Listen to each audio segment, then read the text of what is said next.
क्या हम एक ऐसी जंग की शुरुआत देख रहे हैं जिसे कोई नहीं रोक पाएगा? 2026 में इजराइल और ईरान की दुश्मनी अब सिर्फ दुश्मनी नहीं, एक ग्लोबल दुश्मनी बन चुकी है। आज की इस वीडियो में हम जियोपॉलिटिक्स के उन गहरे राजों को एक्सपोज करेंगे जिन्हें न्यूज चैनल्स छुपा रहे हैं। ईरान क्यों अपने पड़ोसी देशों पर मिसाइल्स दाग रहा है और क्या इजराइल का अगला कदम पूरी दुनिया को न्यूक्लियर विंटर में धकेल देगा? सारे मिथ्स और सारे झूठ आज निकालेंगे, बिल्कुल अनफिल्टर्ड तरीके से। हमने इजराइल वर्सेस ईरान वॉर को कई फेज में बांट कर रखा है। Phase 1, the global panic. Current situation ये है, 28 फरवरी 2026 दुनिया ने वो देखा जो किसी ने नहीं सोचा था। अमेरिका और इजराइल ने मिलकर ईरान को न्यूक्लियर फैसिलिटीज और लीडरशिप पर डायरेक्ट हमला कर दिया। It's not a shadow war anymore, ये एक फुल स्केल वॉर है। लेकिन ईरान ने वो किया जिसने पूरी दुनिया को शॉक में डाल दिया। उसने सिर्फ इजराइल पर हमला नहीं किया, बल्कि सऊदी अरब, यूएई और कतर पर भी मिसाइल्स दाग दी। पर क्यों? क्या ईरान पूरी दुनिया को तबाही की तरफ ले जा रहा है? आज पूरी बात करेंगे, बिल्कुल अनफिल्टर्ड स्टाइल में। Phase 2, why the direct war, the 2026 trigger. पहले समझते हैं कि ये आग लगी कैसे। फरवरी 2026 में यूएस और ईरान के बीच न्यूक्लियर टॉल्क पर पूरी तरह फेल हो गई।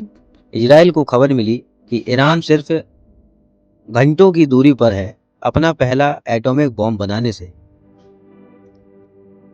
Current situation breakdown. Trump administration और इजराइल ने डिसाइड किया कि डिप्लोमेसी इज ओवर।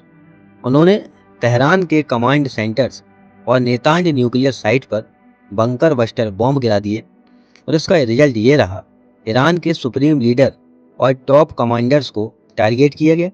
ईरान अब डिसेंट्रलाइज्ड हो चुका है, यानी उसकी आर्मी अब बिना किसी सेंट्रल ऑर्डर के पलटवार कर रही है। वॉर का phase 3, why Iran is attacking निगोर्स। अब सबसे बड़ा सवाल यह है, ईरान का दुश्मन इजराइल है तो वो सऊदी और यूएई पर बॉम्ब क्यों गिरा रहा है? इसके पीछे ईरान का एक खौफनाक गेम प्लान है। इसके रीजन ये हैं, द रीजनल ट्रैप। ईरान चाहता है कि ये जंग यूएस वर्सेस ईरान न रहे, बल्कि middle east versus the world बन जाए। वो अरब देशों को डराना चाहता है कि अगर उन्होंने यूएस को अपने बेस यूज करने दिए तो उनका अंजाम भी बुरा होगा। Oil sabotage. ईरान ने सऊदी को ऑयल फील्ड्स और यूएई को एयरपोर्ट्स को टारगेट किया है। उनका मैसेज साफ है, अगर हम तबाह होंगे तो हम दुनिया की इकोनॉमी को भी तबाह कर देंगे। इसका तीसरा रीजन ये है, इंटरनल क्राइसिस।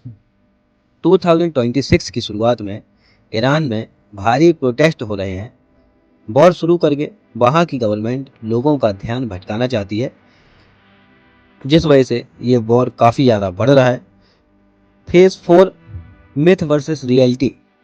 चलिए मिथ्स क्लियर करते हैं जो आज इंटरनेट पर फैल रहे हैं। मिथ 1, ईरान हार जाएगा। रियलिटी ये है, इजराइल और यूएस ने ईरान को 50% मिसाइल लॉन्चर्स तबाह कर दिए, लेकिन ईरान के पास हाइपरसोनिक फतह 2 मिसाइल्स हैं जो आयरन डोम को बाईपास कर रही है। मिथ 2 ये है, रसिया और चाइना ईरान को बचाएंगे। इसकी रियलिटी ये है, रसिया खुद अपनी जंग में फंसा है और चाइना सिर्फ डीपली कॉन्सर्न है। ईरान फिलहाल अकेला लड़ रहा है, लेकिन उसके प्रॉक्सिस हिजबुल्लाह ने नॉर्थर्न इजराइल में घुसकर ग्राउंड वॉर शुरू कर दी है, जिसके कारण वॉर काफ़ी ज़्यादा हद तक बढ़ चुका है और ये वर्ल्ड वॉर 3 को भी न्योता दे रहा है। Phase 5, impact on India and world. इस युद्ध से इंडिया और दुनिया पर क्या असर पड़ेगा? The final danger. इंडिया के लिए ये सिचुएशन सबसे ज़्यादा खतरनाक है। हमारे 90 लाख से भी ज़्यादा लोग मिडिल ईस्ट कंट्रीज में रहते हैं। अगर ये वॉर बढ़ी तो उन्हें निकालना मुश्किल हो जाएगा। पेट्रोल के दाम 200 के भी पार चले जाएंगे और ग्लोबल सप्लाई चेन टूट जाएगी। इसका करंट स्टेटस ये है, इजराइल ने लेबानोन में अपनी आर्मी भेज दी है। ईरान ने स्टेट और फॉर्मज को बंद करने की धमकी दी है। यूएस ने अपने सारे सिटीजन्स को मिडिल ईस्ट छोड़ने की सलाह दी है। ये जंग अब सिर्फ जमीन की नहीं, ईगो और सर्वाइवल की है।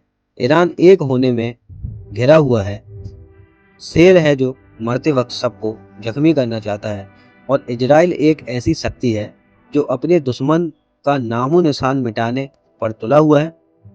दुनिया एक बहुत बड़े बदलाव के दहलीज पर खड़ी है। क्या ये वर्ल्ड वॉर 3 की शुरुआत है या फिर एक नया मिडिल ईस्ट बनने वाला है? आपको क्या लगता है? क्या अमेरिका ने ईरान पर हमला करके सही किया या ये सबसे बड़ी गलती थी? अपनी राय हमें कमेंट बॉक्स में जरूर बताएं। वीडियो अच्छी लगी हो तो प्लीज़ वीडियो को लाइक करें और हमारे चैनल प्रशांत अनफिल्टर्ड को सब्सक्राइब कर लें, क्योंकि इस चैनल पर ऐसी डॉक्यूमेंट्रीज वीडियोस मिलती रहती है। मिलते हैं नेक्स्ट वीडियो पर एक नए टॉपिक के साथ, बिल्कुल अनफिल्टर्ड तरीके से। तब तक के लिए जय हिंद, वंदे